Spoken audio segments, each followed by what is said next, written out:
Bien, básicamente la promesa y la opción, ¿verdad? Más bien yo diría la promesa o la opción, ¿verdad?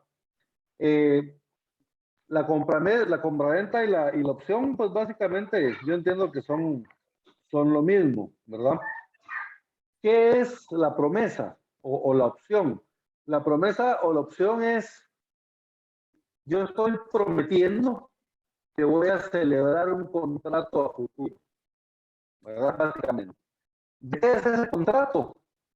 Puede ser lo que sea, ¿verdad? Puede ser cualquier contrato que nosotros podamos pactar. Puede ser una compraventa, puede ser un arrendamiento, puede ser, básicamente, como les digo, cualquier contrato. Entonces, en el contrato nosotros vamos a comparecer y vamos a manifestar que tenemos intención y que prometemos celebrar un contrato en un plazo futuro, ¿verdad? Algo que es muy común es, por ejemplo, las promesas de compraventa. Yo quiero comprar una casa, pero todavía no tengo todo el dinero. Y yo pacto con el dueño de la casa que se la voy a comprar, pero después de un año. ¿Estamos bien? Entonces, ¿qué es lo que pasa con esa promesa? Lo que pasa es de que la promesa lo obliga a él, por ejemplo, a que no le puede vender el bien a otra persona, ¿verdad? Porque ya prometió que me la va a vender a mí en un plazo de un año.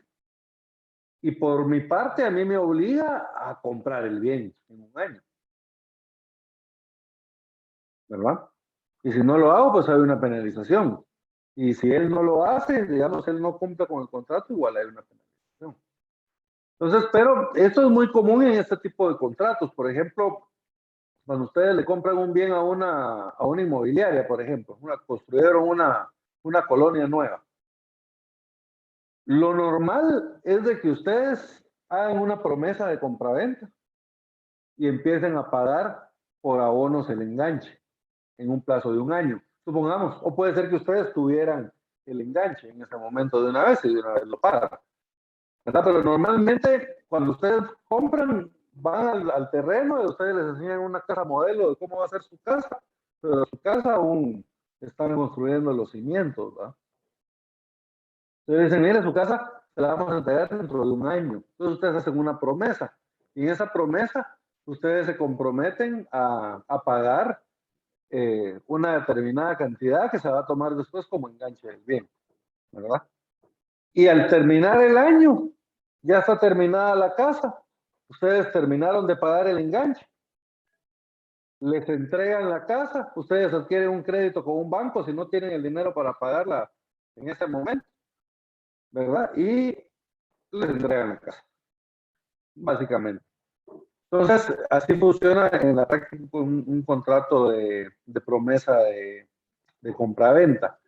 Ahora, esto es común en los negocios de compraventa de inmuebles, pero no es exclusivo de ellos. Por ejemplo, yo he visto también contratos de promesa de arrendamiento, por ejemplo. Unas personas estaban construyendo un centro comercial y ellos celebraron, fíjense que yo vi, en esa ocasión vi dos tipos de contrato. Vi un contrato de arrendamiento. Vamos a ver, no, sí puede ser, no, las dos eran promesas. Eran promesas de compraventa para un plazo de año y medio, creo que eran. 18 meses, ¿verdad? Un plazo de 18 meses. Entonces, era con una cadena de supermercados, uno, y el otro era con un restaurante de comida rápida. Entonces, eso era lo que ellos en los centros comerciales le llamaban las anclas, ¿verdad? Que son negocios ya muy reconocidos, que solo el hecho de estar ahí llaman gente. Digamos, por ejemplo, imagínense ustedes un Pais o un McDonald's, un Burger King, ¿verdad? Son negocios que ya solo por su propio nombre les van a traer gente al centro comercial y van a ayudar a que haya más circulación de gente y por lo tanto los demás locales se vean beneficiados también de esa circulación. Entonces, esos negocios, ellos acordaban esos contratos de arrendamiento con 2 años, año y medio de anticipación. Entonces, cuando ellos lo acordaban con tanta anticipación, lo que hacíamos era una promesa de arrendamiento. Y una vez en la promesa establecíamos cuáles eran las condiciones que iban a regir en el contrato a futuro que íbamos a llevar a cabo, ¿verdad? Y así, jóvenes, se puede básicamente realizar promesas sobre cualquier contrato, ¿verdad? Porque lo que ustedes están prometiendo es que van a celebrar un contrato, perdón, en un plazo determinado, ¿verdad? Ya sea un contrato de servicios profesionales, sea un contrato de compraventa, sea un contrato de arrendamiento, ¿verdad? Sea un contrato de mutuo, ¿verdad? La idea es de que ustedes acá están prometiendo que van a celebrar un contrato en el futuro. ¿Quedó claro más o menos cómo funciona el contrato de promesa? Sí, licenciado. Bien, entonces veamos algunas regulaciones que establece el Código Civil con respecto a la promesa. Veamos el 1647, por favor, Mónica. 1647. Es que nos regresamos, ¿verdad? Ajá, este es el primero, digamos, del libro de contrato. ¿Te lo leo yo, Lee? ¿Está bien, Jimena? ¿Ya lo tiene? Ya, 1647. No, 74. Ah, entonces no. Entonces no. ¿Tenía? Dele, pues, Mónica. Sí, ok. Sí. Dice, segunda parte, bueno, de la promesa y de la opción. Artículo 1674. Se puede asumir por contrato la obligación de celebrar un contrato futuro. La promesa de contrato debe otorgarse en la forma exigida por la ley para el contrato que se promete celebrar. Fíjense, pues, esto es bien importante. Primero establece, se puede asumir por contrato la obligación de celebrar un contrato futuro, ¿verdad? Yo puedo realizar un contrato en lo que estoy pactando, ¿verdad? Es celebrar un contrato en el futuro, que era lo que les decía hace un momento. Pero luego, en la segunda parte, hay algo interesante, fíjense, pues establece. La promesa de contrato debe otorgarse en la forma exigida por la ley para el contrato que se promete celebrar. Por ejemplo, si yo estoy celebrando un contrato de promesa de compraventa de bien inmueble, ¿cómo establece la ley que son las formalidades para un contrato de compraventa de bien inmueble? ¿Cómo lo debo realizar? ¿En qué clase de instrumento? En una escritura pública. En una escritura pública, ¿verdad? No porque sea solemne, sino porque se debe inscribir en el registro de la propiedad por ser un bien inmueble. Entonces, fíjense, pues, yo en la promesa, yo debo de realizarla en la misma forma que la ley me exige para el contrato que pretendo celebrar a futuro. ¿Estamos bien? ¿Qué quiere decir? Que si el contrato yo lo tengo que realizar en escritura pública, la promesa la tengo que realizar también en escritura pública. ¿Estamos bien?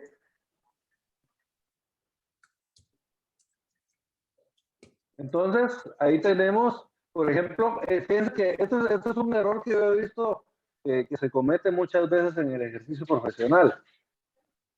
Yo he visto muchas promesas de bien inmueble que las hacen en documento privado con firma legalizada. Y me imagino que pues, lo hacen por un costo, pero al final eso se le carga dentro de los costos de escrituración a la persona que está comprando la casa, ¿verdad? Entonces yo no haría todo en escritura pública, tal como lo establece la ley, ¿verdad? Pero he visto que muchos cometen ese error, ¿verdad? Realizan las compraventas en documento privado con firma legalizada, ¿verdad? Cuando debe hacerse en escritura pública, ¿por qué? Porque la compraventa que estamos prometiendo también tiene que ser en escritura pública. ¿Estamos bien? Esa duda tenía yo, Lick, porque yo también vi una vez de una persona de aquí de la colonia que él compró como que el derecho de una casa de acá de las que las pueden seguir pagando y lo hicieron en un ¿cómo se llama? En un documento privado. Sí, pues. Sí, Pero bueno, digamos que yo siento que es también como promesa, era como promesa de venta porque él se iba a hacer cargo de seguir pagando las cuotas, pero la casa no iba a pasar a nombre de él todavía, sino que hasta que finalizara de pagarlo, para no hacer todo el trámite ante el banco y todo eso. sí, pues. Sí, habría que ver el caso, pero igual, ¿Qué si valor tendría? era transmisión de los derechos de un bien inmueble, tenía que hacerse en escritura pública, ¿verdad? De cualquier forma Pues que yo haya sido. consideré que sí. Ajá. Pero Entonces, así lo cualquier hicieron. contrato que modifique la compraventa original, tiene que hacerlo de la misma forma que el contrato original que estamos realizando. Entonces, tuvo que hacer en escritura pública también. ¿Y qué valor tendría? O sea, a la hora que lo hagan así, no lo hagan en escritura. En el registro no se los van a inscribir, No. ¿verdad? Entonces, al final de cuentas, tiene el valor que tiene. Mire, en el juzgado podemos hacer valer lo que establece el contrato, porque se acuerdan lo que establecía que cuando un contrato yo lo debo otorgar en escritura pública, pero no lo otorgué en escritura pública, entonces yo después puedo obligarme a realizarlo en escritura pública, pero mediante juez. ¿Recuerdan? Si establece la ley, pueden compelerse recíprocamente al otorgamiento de escritura, pero mediante pues, sentencia de la Corte competente. Entonces, Solo una esa sería consulta. la obligación que hay, pero el problema con esto es de que hay que intervenir un juez y todo, ¿verdad? Ya implica un proceso judicial, ¿verdad? Entonces ya implica gastos, implica de que esto va a ser largo, ¿verdad? Va a durar años posiblemente. Entonces, lo mejor es no llegar a estas instancias, ¿no? Ok, gracias, Alex, muy amable. Pues Humberto, me quería decir algo. Sí, es lo que le iba a preguntar, que quiere decir que a la hora de un incumplimiento, y si se hace una escritura privada con firma legalizada, no tiene validez ese contrato. Y usted ya había respondido a la pregunta que sí, en un juzgado lo pueden tomar en cuenta. Sí, se pueden tomar en cuenta porque se realizó la declaración de voluntad. Lo que pasa es que no se los va a escribir en registro. Ya si el juez, por ejemplo, al llegar, al terminar el proceso, el juez dicta sentencia y ordena que se inscriba el bien, ¿verdad?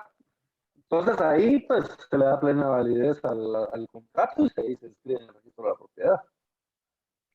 Esa sería la cuestión, pero a la declaración de voluntad en sí, sí se hizo constar, digamos, entonces sí le podría dar validez el juez. ¿Vale? Lo que les decía es que no se los van a inscribir. ¿Sí? Porque al final sí va a servir, ¿no? Por un incumplimiento de cualquiera de las partes, ¿verdad? ¿No? Sí, sí se podría hacer valer, pero va a ser más difícil, ¿me entienden? ¿Verdad? Porque normalmente lo escribiríamos el registro, escribiríamos la escritura en el registro de la propiedad, pero si no la podemos inscribir, para poderlo inscribir, vamos a tener que realizar todo un proceso judicial. Eso es a lo que me refería yo. Entonces, bien, siguiendo con la promesa. Porque se ha hecho muchas veces algunos contratos así, ¿no? Pues en el sentido de que tal vez hay una finca y esa finca se va a desmembrar varios pedacitos. Entonces se han hecho promesas así, ¿no? Donde se promete que se va a desmembrar ese pedazo a él y todo eso. Entonces, no se puede hacer en escritura pública porque no se puede inscribir en el momento que todavía no está desmembrado el bien, ¿no? Sí, pues, pero debería de realizarse en escritura pública, ¿verdad? Y se inscribe sobre la finca matriz. Así debería de realizarse. ¿Va? Pero normalmente no lo hacen para evitar gastos y un montón de cosas, ¿verdad? Entonces, simplemente hacen un documento privado con firma legalizada. Y normalmente no hay ningún problema porque el contrato se cumple, ¿verdad? Después del plazo establecido se realiza la compraventa de la casa y todos terminan contentos normalmente, ¿verdad? Entonces, pero yo les digo, yo considero que al final sí podría hacerse valer en el contrato. Con lo que tendríamos problemas sería con la inscripción en el registro de la propiedad. Pero es que, digamos, si yo prometo que le voy a vender un bien o fracción de un bien a Mónica, yo eso debería de inscribirlo en el registro de la propiedad.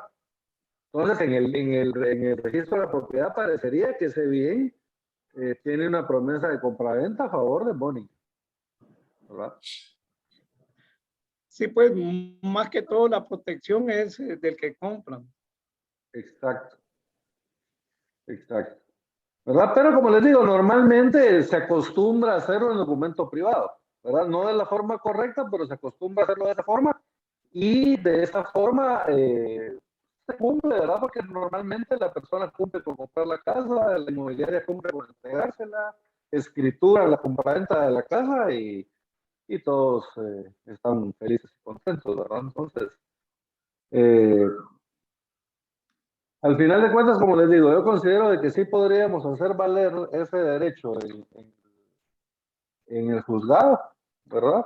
Porque la declaración de voluntad sí se realizó, ¿verdad? Lo que pasa es de que no cumplimos ese requisito formal, pero no implica nulidad de la declaración de voluntad, sino que implica que vamos a tener que hacerlo valer ante el juez.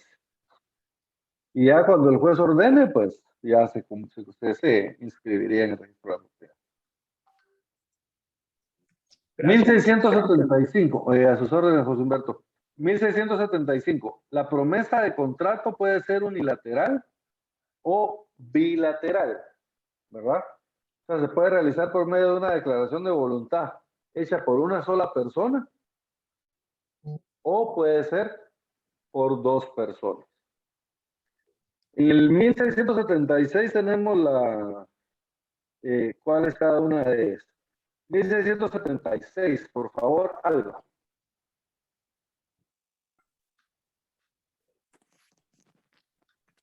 1676.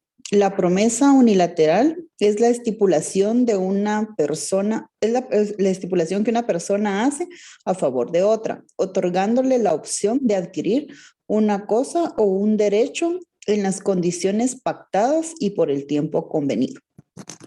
Entonces, fíjense, pues, en la unilateral, yo voy a realizarle una oferta a una persona, ¿verdad? Mire, algo, yo le ofrezco venderle la casa en el precio de 100,000 quetzales, pero esa oferta se la mantengo por un plazo de 3 meses. Pues miren, esa declaración la hago yo únicamente, ¿verdad? Y usted decide si acepta o no acepta el contrato que yo le estoy ofreciendo. ¿Estamos bien? Es como que yo una oferta, ¿verdad? Pero la hago a una persona determinada. Miren, la promesa unilateral es la estipulación en que una persona hace a favor de otra, otorgándole la opción de adquirir una cosa o un derecho en condiciones pactadas por un tiempo convenido, ¿verdad? Entonces, yo le mantengo estas condiciones, pero durante determinado plazo. Vencido ese plazo, ya no le puedo dar ese precio, por ejemplo, ¿verdad? Ya la casa va a valer 150,000 quetzales, ya no 100,000, ¿verdad? Fíjense que eso es bien común, por ejemplo, cuando inician a vender la primera fase de la inmobiliaria, por ejemplo, el bien vale 100,000 dólares. Pero ustedes van a preguntar 3 meses después y el bien, ya los terrenos ya no valen 100,000, sino que valen 125,000. Y van a preguntar ustedes después y así van subiendo de precio, ¿no? Entonces mucha gente compra al principio de cuando empiezan a vender, compra un bien y ya para cuando van casi a finalizar el año venden los derechos, ¿verdad? Pero el bien ya subió de precio. Entonces ellos ganan dinero también con esa inversión.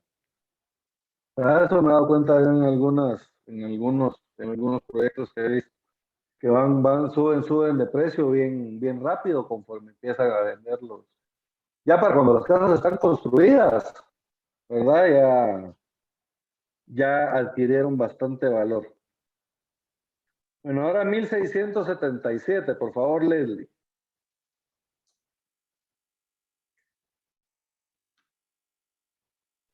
¿1677? Sí.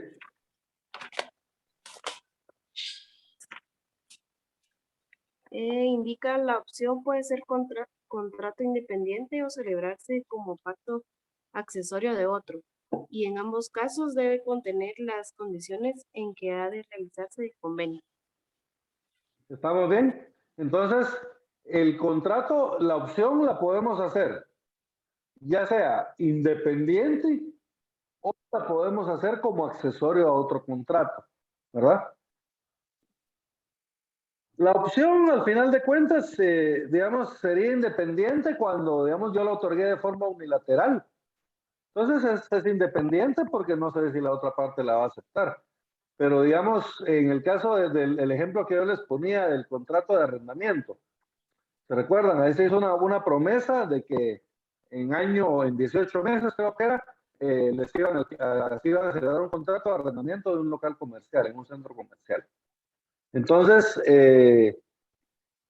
digamos, ese contrato era accesorio al contrato de arrendamiento, que era el contrato que era el que se iba a realizar. Ese era el contrato principal, digamos. Y la promesa era accesoria a ese arrendamiento.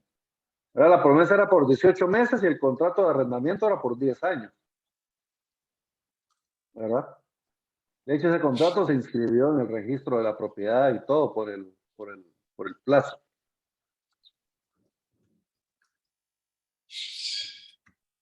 En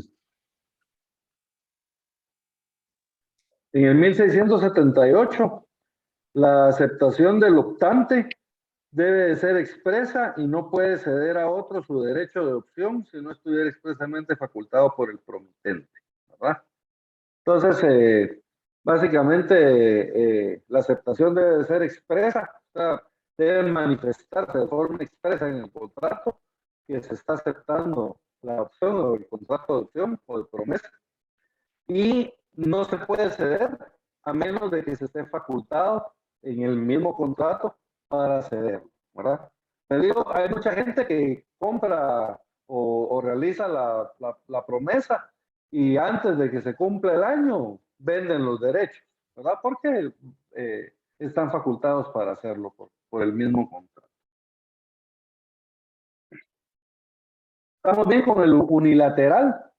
Ahora, el bilateral, pues en este obviamente comparecen ambos y ambos se comprometen a realizar la compraventa, porque en el unilateral se recuerdan de que el promitente pone a disposición de una persona una cosa bajo unas condiciones durante un tiempo determinado. Y la otra persona, pues, si le interesa, acepta esa condición, ¿verdad? Y realiza el contrato dentro del plazo que le están estableciendo. Pero en el contrato en el bilateral, ahí sí, uno se compromete a realizar el contrato y el otro también se compromete a realizar el mismo contrato. Por ejemplo, si es un contrato de compraventa, el vendedor, el promitente vendedor se compromete a vender y el promitente comprador se compromete a comprar, ¿verdad? ¿Estamos bien? 1679, por favor, Jimena.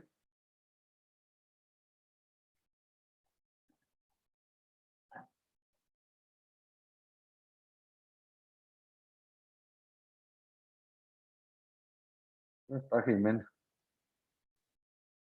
Keila, Si por quieres, favor. yo leo. Perdón, Lick, es que según yo ya tenía desactivado el audio y estaba leyendo. Ya dinos. 1679. Sí, por favor. La promesa bilateral de contrato obliga a ambas partes y les da derecho a exigir la celebración del contrato prometido de entero acuerdo con lo estipulado. Entonces, gracias, Jimena. ¿Se recuerdan? Nosotros estábamos hablando de que ¿se acuerdan cuando yo les ponía el ejemplo de la promesa del arrendamiento? En la promesa de arrendamiento, nosotros de una vez describimos todas las estipulaciones del arrendamiento, ¿verdad? Desde la promesa, nosotros ahí fuimos detallando cuánto iba a ser la renta, cuál iba a ser el plazo, etcétera, etcétera, etcétera, ¿verdad?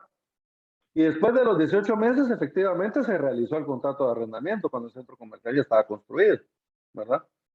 Entonces, en el contrato, cuando yo hago una promesa bilateral, acá ambas partes se comprometen a realizar el contrato y se obligan a realizarlo. Y por tanto, cada una de las partes le puede exigir a la otra el cumplimiento del contrato, ¿verdad? Puede ser que el vendedor le tenga que exigir al comprador el cumplimiento del contrato. O puede ser que el comprador se lo tenga que exigir al vendedor, ¿verdad? Y para cualquiera de los dos que no cumpla, hay penalización. ¿Estamos bien? Entonces, miren, la promesa bilateral de contrato obliga a ambas partes, los obliga, uno, y dos, les da derecho a exigir. ¿Se dan cuenta? Dos cosas. Obliga a ambas partes, uno, y les da derecho a exigir la celebración del contrato prometido de entero acuerdo con lo estipulado.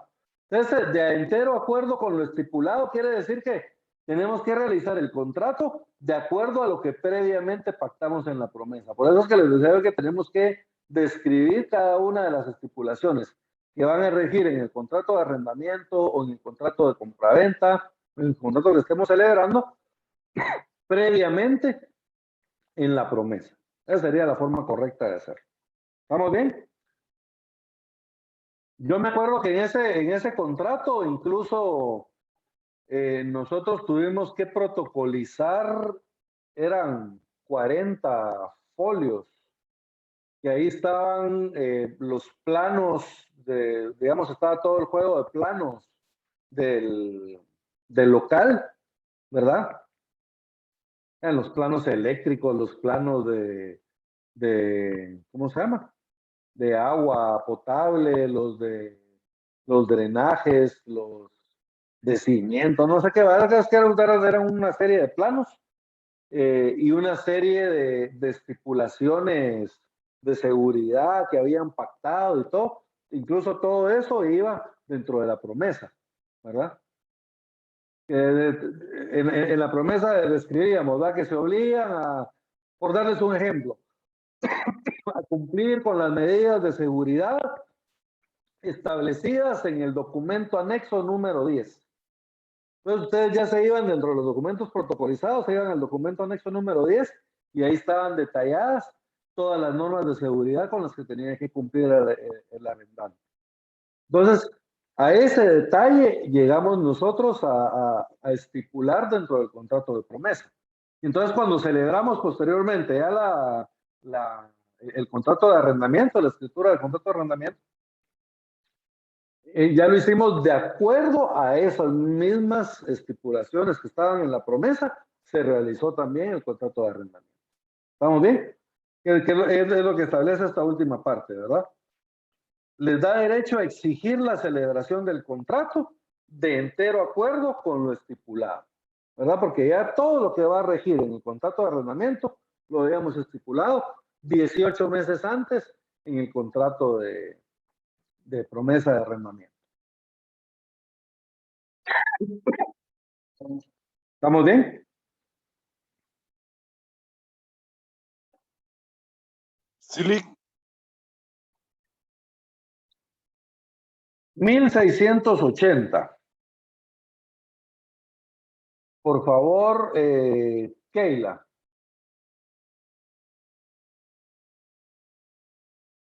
Ahorita, licenciado.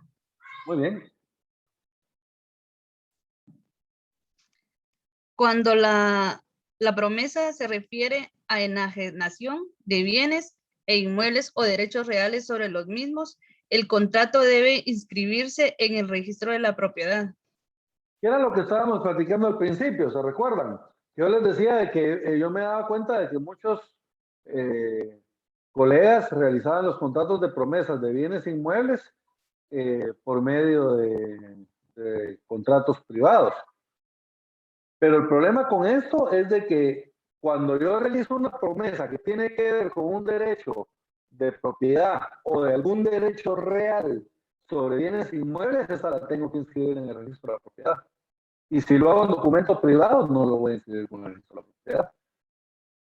Claro, lo normal es que no inscribimos en el registro de la propiedad, o no inscriben, mejor dicho, en el registro de la propiedad las promesas, pero deberían de inscribirse, ¿verdad? Deberían de inscribirse porque tienen que ver ya sea con la propiedad, con la transmisión de propiedad de un bien inmueble o de cualquier otro derecho real sobre el bien. Por ejemplo, si yo constituyo una promesa de usufructo, ¿verdad? Yo le prometo a Mónica que en un plazo de 1 año, 6 meses, yo le voy a otorgar a ella un contrato de usufructo por 10 años sobre un bien. ¿Verdad? Yo conocí unas personas que habían hecho un contrato de usufructo, creo que era por 15 años, y construyeron un centro comercial. Entonces ellos, el pacto que habían hecho era que ellos iban a explotar durante esos 15 años el centro comercial y al terminar el usufructo, pues le iba a quedar al propietario del bien, ¿verdad? Es de esos negocios raros que hacía ese es mi jefe que tenía yo antes. Entonces, el contrato estaba como a 5 años de vencer. Yo le digo, Inge, ¿y qué? Y cuando vence el contrato, ¿le va a entregar el centro comercial al señor? No, me dijo. Cuando vence el contrato, vamos a ver la forma de renovarlo, me dijo. Entonces, no tenía intenciones de entregarlo, ¿verdad? Tal vez algún día lo iba a entregar, ¿verdad? Pero sus intenciones era renovar el usufructo otra vez, ¿verdad? Pero bien, eso sí ya no lo llegué a ver yo. Licenciado, esas, Sí, las escrituras de compraventa, por ejemplo, yo acabo de ver un caso que la persona, según tengo entendido, no se inscribe hasta el momento que llega el tiempo que fue indicado. No sé si estoy mal.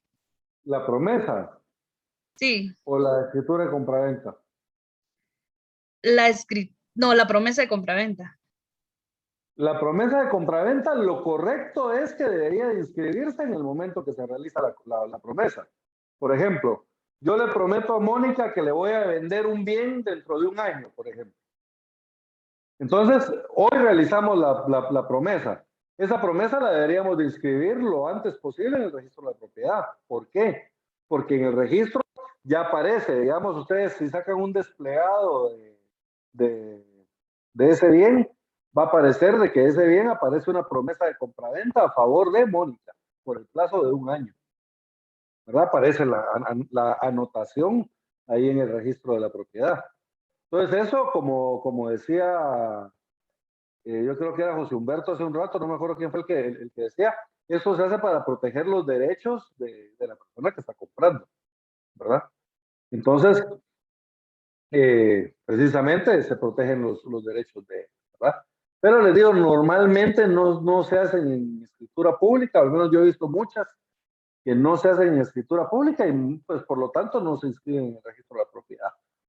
Pero según lo que establece el Código Civil, nosotros deberíamos de inscribirlas en el registro de la propiedad, ¿verdad? Cuando sean que tenga que ver con la propiedad o la transmisión de la propiedad de un bien inmueble o derechos reales sobre el bien inmueble, debemos de inscribirlo siempre en el registro de la propiedad, ¿verdad?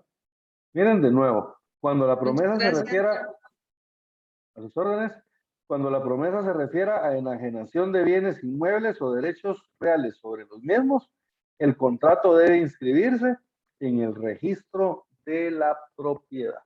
¿Estamos bien? Debe hacerse. Les digo, muchas veces no se hace porque pues genera gastos, ¿va, joven? La promesa, la inscripción de la promesa, pues les va a generar gastos. Más si ustedes ya pusieron el precio del bien en la promesa, que hay que ponerlo, ¿verdad? Porque hay que sacar las condiciones a futuro. Entonces, pues básicamente les van a cobrar el arancel en base a ese precio, ¿verdad? Tienen que emitir ustedes el testimonio especial y, por ejemplo, si el valor es alto, puede ser que les toque pagar los 300 quetzales, que es el máximo de testimonio de timbres notariales y testimonio especial, ¿verdad? Entonces les va a generar gastos, pero al final de cuentas esos gastos se le trasladan a la persona que está comprando, ¿verdad? Entonces yo lo haría todo en escritura pública, ¿verdad? Pero les digo muchas veces por ese montón de razones que les vine a mencionar, pues las personas lo terminan realizando en documento privado, ¿verdad? Y como es más fácil de hacerlo también así, pero debería de realizarse en escritura pública y debería de inscribirse en el registro de la propiedad.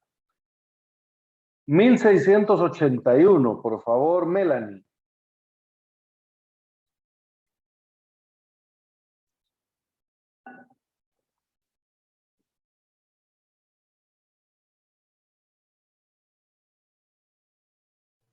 Por favor. 1681. Sí, por favor.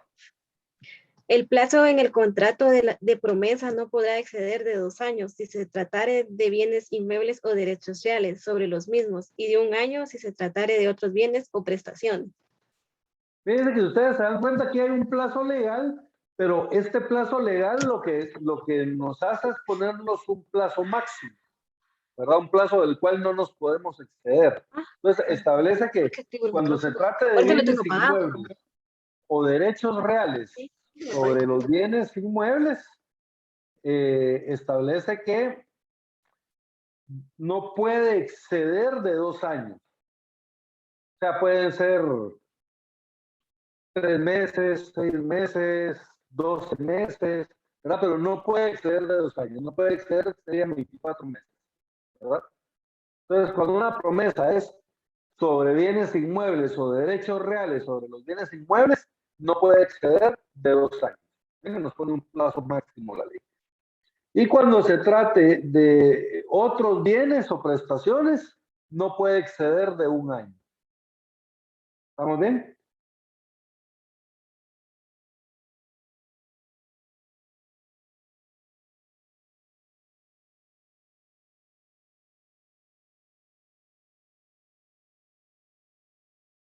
(1682) Si no se fijare plazo convencional, se entenderá que las partes se sujetaron al plazo señalado en el artículo anterior.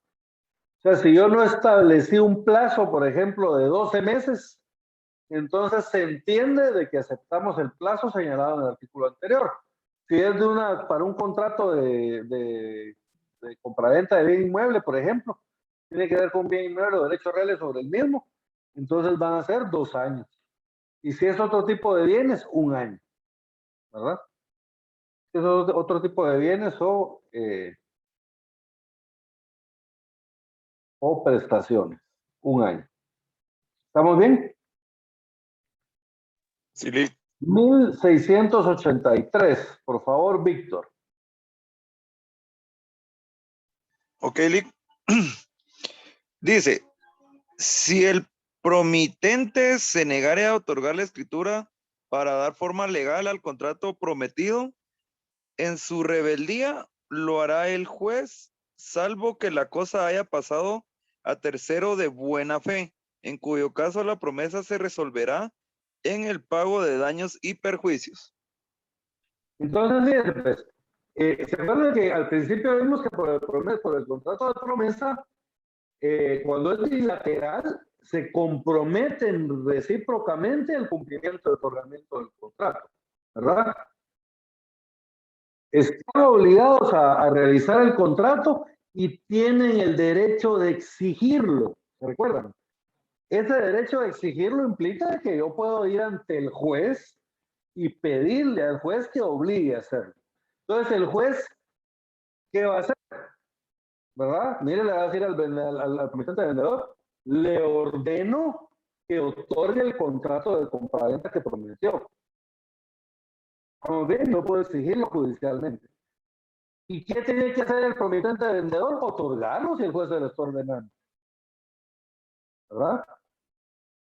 Pero si se niega a hacerlo, el juez se lo ordenó y él se niega a hacerlo, entonces en su rebeldía, la escrituración la ordena el juez. ¿Verdad? El juez emite una resolución y en esa resolución se nombra un notario, ¿verdad? Y ese notario, el juez le ordena que realice la escrituración de este bien, ¿verdad? Y es el juez el que otorga la escritura, ¿verdad? Como no comparece el vendedor, entonces va a comparecer el juez. Miren, si el promitente se negare a otorgar la escritura para dar forma legal al contrato prometido, en su rebeldía lo hará el juez. O sea, el juez otorga la escritura. ¿Pero? En su rebeldía lo hará el juez. Salvo que la cosa haya pasado a tercero de buena fe. Se la vendieron a otra persona, ¿verdad? Pero esa persona de buena fe quiere decir que él no se puso de acuerdo con el promitente vendedor para que el promitente vendedor no me tuviera que vender el bien a mí. ¿Estamos bien?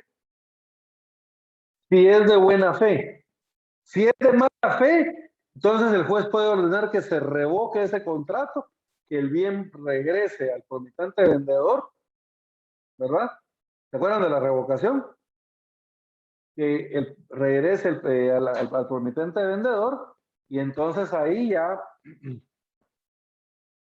escrituren el bien a nombre del promitente comprador, ¿verdad?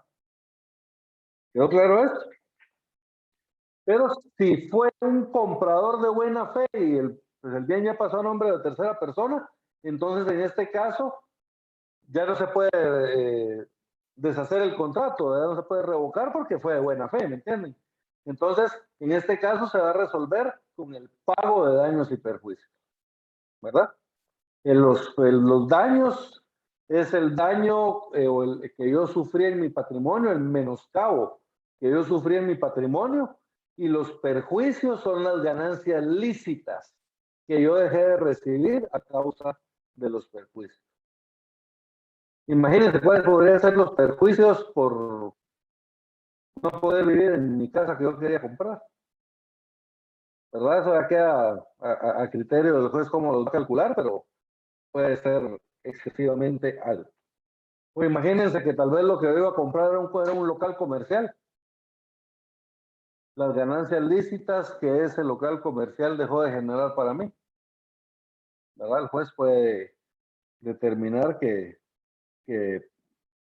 puede ser muy alto. 1684, por favor, José Humberto.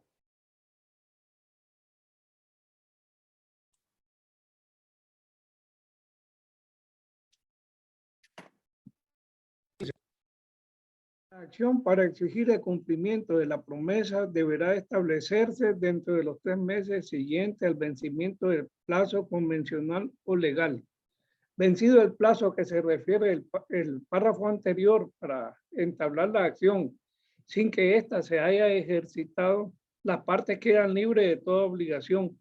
En este caso, si hubo arra, las devolverá quien las recibió. ¿Estamos bien? Entonces, fíjense, pues establece que la acción para exigir el cumplimiento de la promesa debe entablarse dentro de los 3 meses siguientes, ¿verdad? Dentro de los 3 meses siguientes al vencimiento del plazo convencional o legal. El plazo convencional es el plazo pactado en el contrato. Y el plazo legal es, ¿se acuerdan? Cuando no hay plazo pactado en el contrato, vamos a los 2 años o al año, según la clase de bienes con los que estemos pactando. Entonces, vencido cualquiera de los dos plazos, sea el convencional o el legal, tenemos 3 meses. Dentro de los 3 meses siguientes, debemos de exigir el cumplimiento de la obligación, ¿verdad? La realización del contrato prometido. Si pasan esos 3 meses y no lo exigimos, ambas partes quedamos libres de la realización del contrato. ¿Estamos bien? Licenciado, ¿Sí, José Humberto?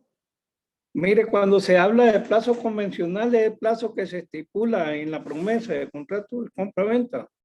Sí, es el plazo contractual. ¿Verdad? Y el plazo legal es cuando falta el plazo convencional, entonces vamos a aplicar el plazo establecido en el 1681. Que es de 2 años. De 2 años si son bienes inmuebles y de 1 año si se trata de otros bienes.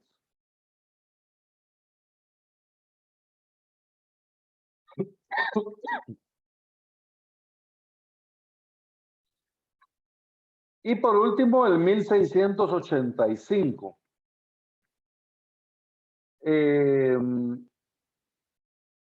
Por favor, Beverly. 1685. Claro, Lick.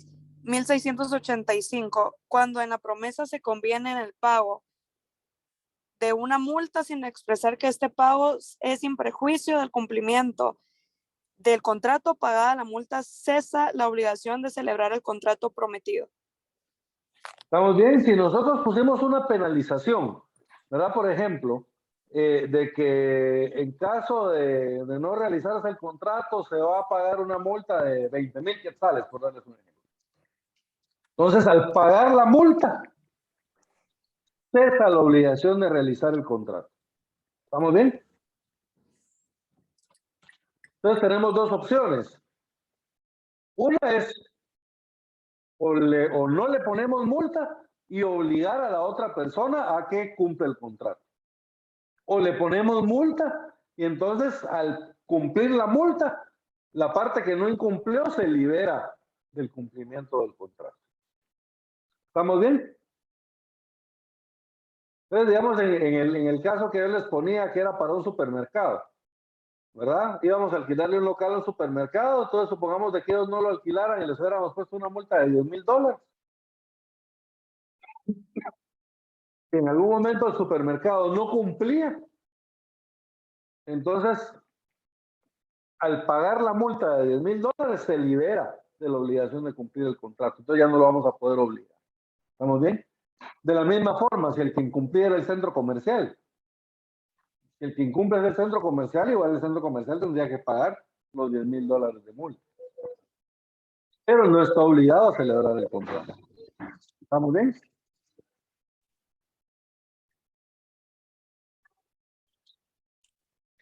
Por lo general, licenciado, cuando se dan la promesa de compra-venta, siempre se dejan arras, ya no precisamente para esa situación de incumplimiento. Exacto.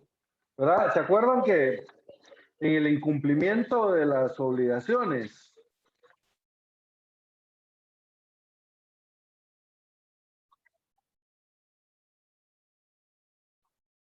en el incumplimiento por las obligaciones está en el artículo, en el 1436 y 1442. Ahí en el incumplimiento de las obligaciones, ahí tenemos todos los efectos, ¿verdad? La culpa siempre se va a imputar al deudor, a menos de que se pruebe lo contrario. La consecuencia del incumplimiento es que se pueden hacer incurrir en mora a la otra parte y la consecuencia de la mora es que se van a pagar daños y perjuicios. Estos pueden ser, como les decía, ¿verdad? De acuerdo a los daños y a los perjuicios que son las ganancias lícitas que dejaron de percibir. Si se trata de dinero, establece que los daños y perjuicios van a pagarse por medio de intereses moratorios. Y luego en el 1436 y 1442 nos regula lo que es la cláusula de indemnización, que es la multa a la que se refería el artículo que leíamos anterior, la cláusula de indemnización, y también las arras, que es lo que nos decía José Humberto ahorita hace un momentito, se los voy a leer.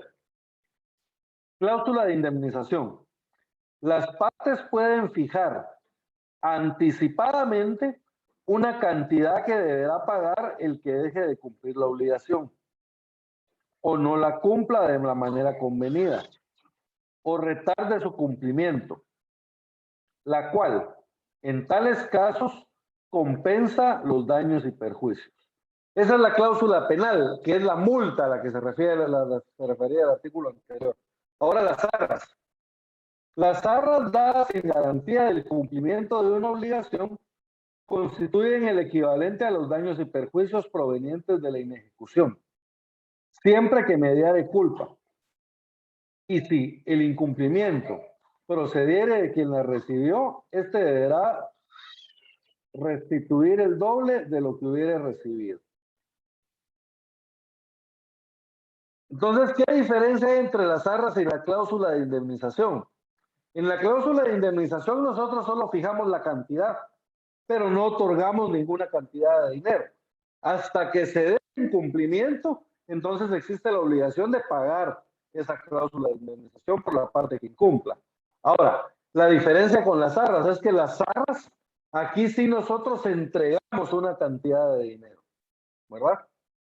Al momento de realizar la promesa.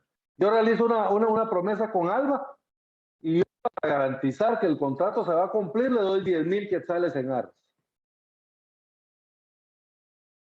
Si el contrato no se cumple por mi culpa, esas arras le quedan a ella. Si el contrato no se cumple, pero por culpa de ella, entonces ella me tiene que devolver los 10,000 quetzales que yo le di, más una cantidad igual. O sea, más otros 10,000 quetzales. ¿Estamos bien? Así funcionan las arras. Entonces, básicamente esa es la diferencia, que en la cláusula de indemnización fijamos el monto, pero no se entrega una cantidad de dinero, sino que solo estipulamos de que la parte que incumpla estará obligada a pagar 10,000 quetzales de multa o de cláusula de indemnización. En cambio, en las arras sí entregamos la cantidad, ¿verdad? Sí se entrega físicamente la cantidad.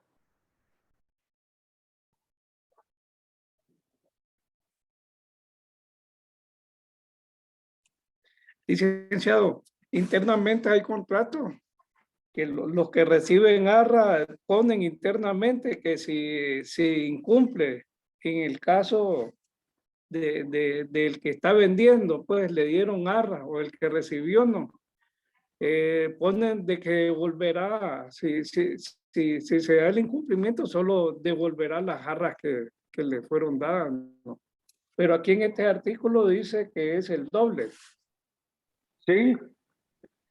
Si se pone en el contrato interno, eso no es válido. O sea, prevalece esto del código. Así es, ¿verdad?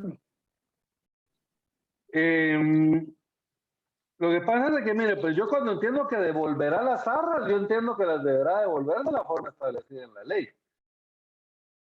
¿Verdad? Sí, pues ahí dice Entonces, el doble. Ajá, la ley establece el doble. Ahora le digo, si yo estuviera realizando el contrato, yo sí lo pondría expresamente, ¿verdad? Y en caso devolverá el doble, ¿verdad? Pero tal vez no lo ponen así porque muchas veces el notario es por parte del promitente vendedor. Entonces le entregan arras al promitente vendedor y entonces él pone en el contrato de que solo hay que devolver las arras dadas, ¿verdad? La misma cantidad.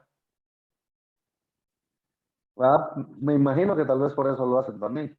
Porque normalmente que en un contrato de promesa, por ejemplo, de compraventa de bien inmueble, y regularmente se hace con un notario del promitente vendedor, ¿verdad? ¿Estamos bien?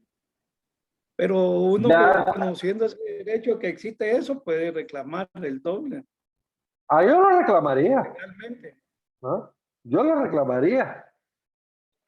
Pero bueno, ahí sí que es cuestión de cada quien, pero legalmente se debe devolver el doble, José Humberto, ¿verdad? Se debe devolver el doble de lo entregado, ¿verdad? Si el que incumple es al que le entregaron las arras, él devuelve la cantidad entregada más una cantidad igual, el doble, ¿verdad?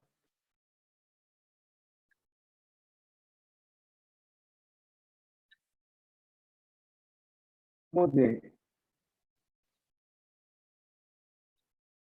El contrato de promesa, jóvenes, básicamente, en cuanto a su forma, les quiero pedir disculpas porque no me dio tiempo a preparar la presentación.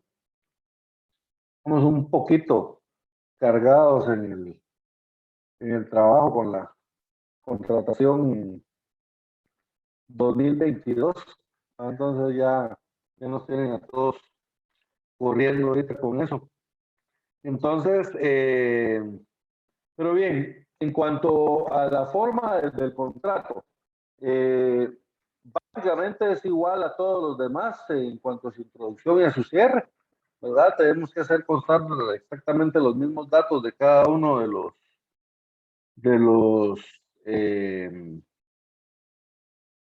los promitentes, ¿verdad?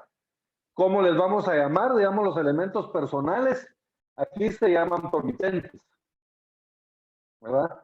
Si lo que estamos haciendo es una promesa de compraventa, entonces se llama promitente comprador y promitente vendedor. Si lo que estamos realizando es un contrato de arrendamiento, por ejemplo, es el promitente arrendante o promitente arrendador y el promitente arrendatario, ¿verdad? Entonces ahí le vamos a ir agregando el nombre del contrato que vamos a realizar.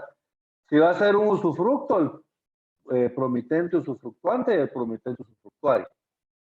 ¿Estamos bien? Entonces se llaman promitentes las personas dentro del contrato de promesa.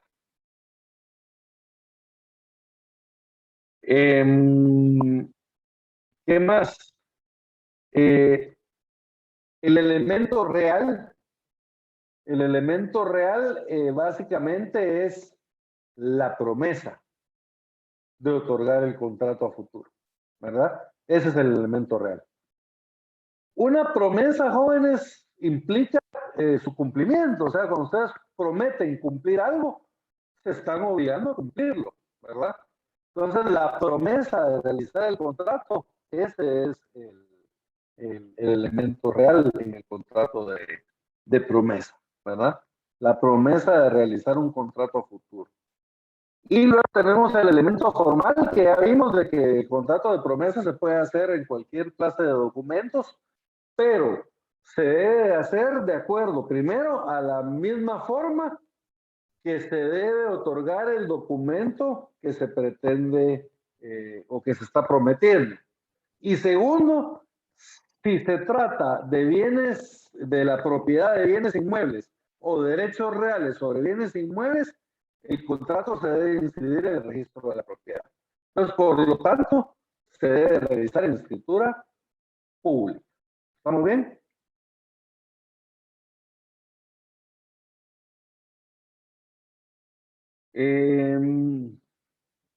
¿Qué más, jóvenes? En cuanto a la forma del contrato, entonces vamos a comparecer, ¿verdad?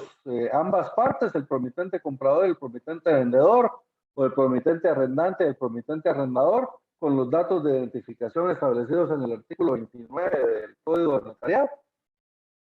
Y luego, en la cláusula primera, ahí van a manifestar ambos, ¿verdad? Tienen que manifestar primero el promitente comprador, el promitente vendedor, perdón, que es su voluntad prometer el contrato de compraventa a favor del señor tal y tal, ¿verdad? De acuerdo a las siguientes cláusulas. Y por su parte, el promitente comprador también se compromete a cumplir la compraventa de acuerdo, de acuerdo a las condiciones que se establecen a continuación. Entonces, en la segunda cláusula, nosotros debemos establecer cuál va a ser el plazo de la promesa. Y luego tenemos que establecer nosotros cuáles van a ser las condiciones del contrato que vamos a celebrar a futuro. Entonces, esto implica, jóvenes, prácticamente, por ejemplo, si vamos a realizar un contrato de arrendamiento, prácticamente implica redactar el contrato de arrendamiento y todas sus cláusulas en la promesa. Si lo que ustedes van a realizar es una compraventa, y por ejemplo es una compraventa a plazos, entonces prácticamente en la promesa ustedes tienen que escribir todo el contrato de compraventa.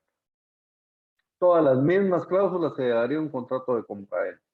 Porque al momento de realizar el contrato de compraventa se va a realizar de acuerdo a las mismas cláusulas que están previamente pactadas. Que es lo que les decía yo en el contrato de promesa de arrendamiento que yo realicé. Ahí primero realizamos el contrato de promesa en escritura pública y se protocolizaron incluso todas las normas de seguridad, higiene, reglamento de comportamiento, planos, etcétera, ¿verdad? Y en base a todo lo que se estipuló ahí, tuvimos que estipular posteriormente cuando se realizó ya la escritura respectiva. ¿Estamos bien? Entonces, básicamente, en la primera cláusula tienen que manifestar las partes que quieren realizar o que es su voluntad realizar un contrato de promesa, ya sea de arrendamiento, de compraventa, de acuerdo a continuación se estipula. Y en las siguientes tienen que estipular ustedes todas las mismas normas que el contrato que van a realizar en el futuro. Entonces, si es contrato de arrendamiento, todas las estipulaciones del arrendamiento. Si es compraventa, todas las estipulaciones de la compraventa. Y así sucesivamente con cada uno de ellos. ¿Alguna duda, jóvenes? No, Lick.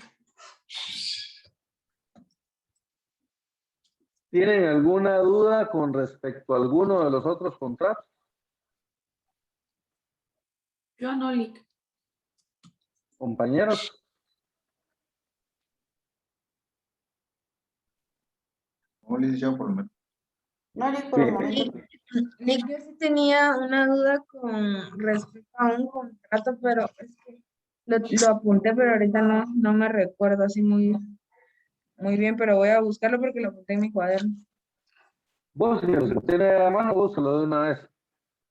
Tengo una pregunta, fíjese que a mí me quedó una duda que la verdad es que creo que no logré entender muy bien, ¿qué es el contrato de mutuo? O sea, recuerdo que usted decía, bueno, un mutuo es algo muy sencillo porque es básicamente el prestar una cantidad de dinero y devolver exactamente la misma cantidad, pero no... Más intereses. Más intereses. Eso es básicamente el contrato de mutuo. Entonces, un préstamo fiduciario sería considerado un contrato de mutuo, entonces. Sí, lo que pasa es que, pero cuando ese contrato mercantil se llama contrato de crédito. Entonces, cuando usted se lo otorga a un banco, por ejemplo, un préstamo fiduciario, ese contrato se llama crédito fiduciario. Pero porque los contratos mercantiles se llama el préstamo de dinero, ahí se llama crédito. Pero cuando se realiza entre particulares, por ejemplo, si yo le presto dinero a usted, yo le presto 10,000 quetzales a usted y ALFA es su fiadora, eso sería un mutuo fiduciario, ¿verdad? Es un mutuo que está garantizado por un fiador. Ah, ok, perfecto, gracias. ¿Estamos bien? Sí, lo que pasa es que cuando ya hablamos de créditos bancarios, ahí ya cambia el nombre, ¿verdad? Ese contrato se llama crédito, contrato de crédito, ¿verdad? Pero, o de apertura a crédito, o sea.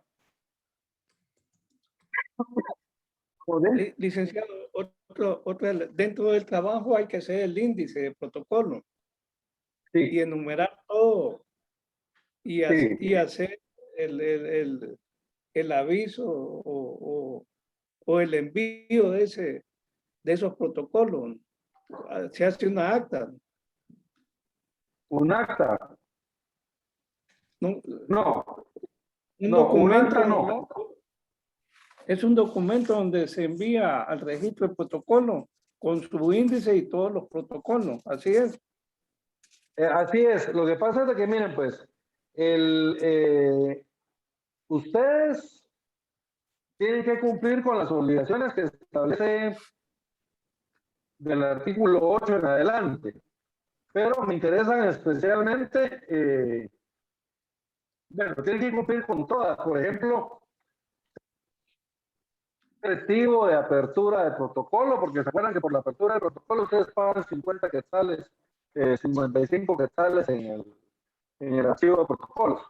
Entonces, ese recibo de que ustedes pagaron el derecho de apertura de protocolos, ese lo deben de colocar ustedes como un atestado. Entonces van a tener que simular ese recibo. De ahí, cada una de las escrituras que ustedes realicen, ustedes van a entregar, según el artículo 37, están obligados a entregar los testimonios especiales. Por cada testimonio especial que ustedes entregan en el archivo de protocolo, les dan un recibo. Ese recibo lo van a tener que simular y ponerlo como atestado. ¿Estamos bien? Igual, los testimonios, los avisos trimestrales. Cada trimestre, cada fin de trimestre, ustedes tienen que dar un aviso al registro de la propiedad sobre cuál fue la última escritura que realizaron en ese trimestre. Ese es un atestado, también lo tienen que colocar. Y de ahí tienen que cumplir con todos los requisitos establecidos en el artículo 13, ¿verdad? Que ahí es donde están las escrituras, tanto la numeración de la escritura como la foliación de las hojas, que los instrumentos se deben redactar en español, pueden ser a mano o a máquina, pero siempre que sea de manera legible. Los instrumentos llevarán numeración cardinal y se seguirán uno a continuación de otro por riguroso orden de fechas y dejando instrumento sobre el espacio para las firmas. El protocolo llevará foliación cardinal escrita en el cuerpo del instrumento, las fechas, números y cantidades se deben expresar con letras. Todas estas son las formalidades con las que ustedes tienen que cumplir. Por ejemplo, en el 14, serán nulas las adiciones entre renglonaduras y testados si no se salvan al final y antes de las firmas. Si ustedes cometen un error, ustedes lo pueden corregir por medio del testado. ¿Verdad? Eso es una formalidad que pues, la pueden utilizar ustedes también dentro del protocolo. Es lo que decía José Humberto, el índice. Tiene que llevar índice, ¿verdad? Tiene que llevar índice, pero antes del índice tiene que llevar la razón de cierre. Se recuerda el artículo 12 establece, el protocolo se abre con el primer instrumento que el notario autorice. Con la escritura número 1 que ustedes saben, automáticamente se tiene por abierto el tomo de protocolo. Y establece, se cerrará cada año el 31 de diciembre o antes, si el notario dejara de cartular. Ustedes lo van a cerrar con fecha de la entrega del trabajo, era el 20, dijimos, ¿verdad? Ese día lo van a cerrar, ese día tiene que tener la razón de cierre. La razón de cierre contendrá el número de documentos públicos autorizados, razones de legalización de firmas y actas de protocolización, el número de folios en que se compone y observaciones si las hubiere y la firma del notario.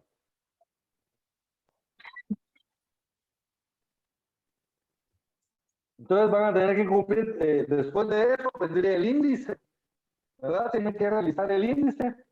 El índice del protocolo se extenderá en papel sellado del mismo valor del empleado de ley en él y contendrá columnas separadas. Esto del papel sellado empleado en él del mismo valor nos tiende a confundir un poco a veces. Lo que tenemos que usar para el índice, jóvenes, es papel bond, ¿verdad? La ley de timbres fiscales y papel sellado especial para protocolos, en el artículo 44 y 39, numeral 10, si no mal recuerdo, ahí lo regula. Ahí establece que tenemos que usar papel bond. ¿Estamos bien?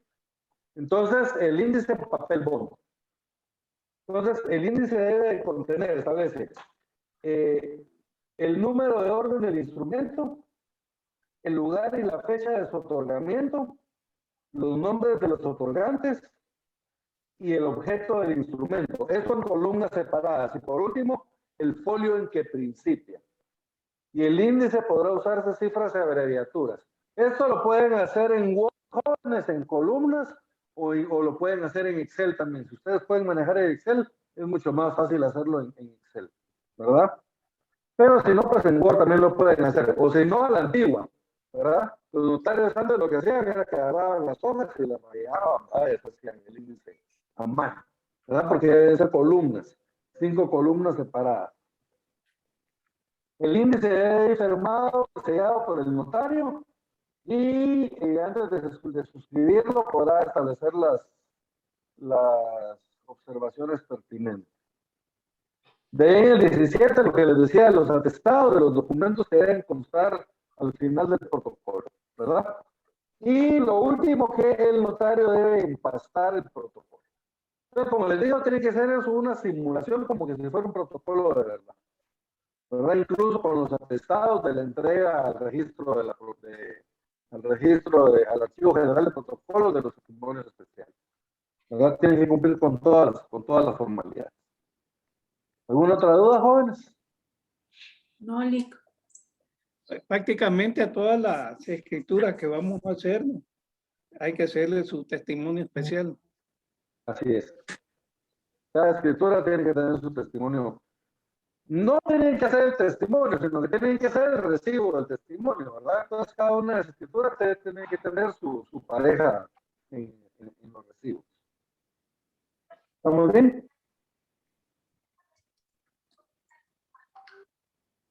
¿Alguna otra duda, jóvenes? No, Lic. Bueno.